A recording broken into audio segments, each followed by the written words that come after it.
High everyone, welcome back to my channel. तर आजच्या दिवसाची सुरुवात अशी काही झालेली आहे. सकाळी सकाळी छान मी अंगण झाडून घेतले, सर्व केर एक साईडला लावला. तसेच त्यानंतर पाण्याचा सडा टाकला.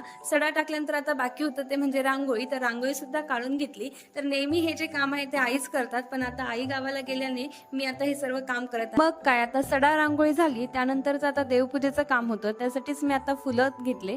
तर आमच्या घराच्या समोरचे चांदणी पाट्याची 2 झाडं आहेत, तर त्या झाडांचेच मी आता फुलं तोडलेली आहेत. सर्व फुलं गोळा केले, म्हणजे देवपूजेला काही जास्त नाही, थोडेफार जे फुलं लागत होते ते मी घेतले.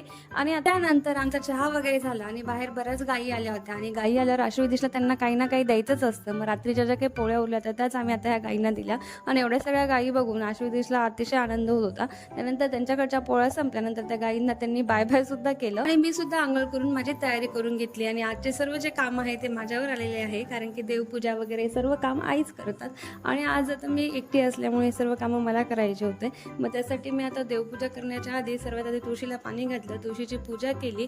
त्यानंतर मी देवपूजेला बसले. सर्वात आधी रात्रीची फुले काढून घेतली, देवसुद्धा गंगाळामध्ये ठेवले, तिथली जागा वगैरे साफ करून घेतली. आणि सर्व देव स्वच्छ धुवून त्यांना गंध वाहून देव जागेवरती ठेवले. तसेच नंतर दिवा लावला.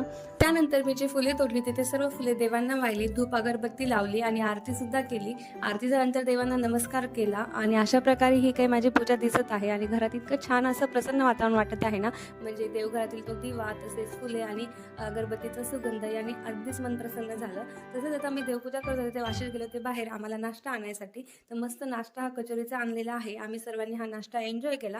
आणि आता नाश्ता झाल्यानंतर माझी सकाळची कामे सुरू झाली. तर सर्वात आधी मी जे धुणं आहे ते मशीनमध्ये लावलं, मशीनमध्ये कपडे टाकले. आणि त्यानंतर आता स्वयंपाकाची सुद्धा मला तयारी करायची आहे. स्वयंपाकामध्ये मी आज करणार आहे वालाच्या शेंगा. तर त्याचीच मी तयारी सुद्धा करून ठेवली होती. त्याच्यामध्ये मी आता ज्या शेंगा आहेत त्या मस्त कुकरमध्ये वाफायला ठेवल्या होत्या. एक साईडला कणिक सुद्धा भिजवली होती. आणि मी आता स्वयंपाक करते. मग भेटूया नेक्स्ट व्हिडिओमध्ये. तोपर्यंत बाय बाय.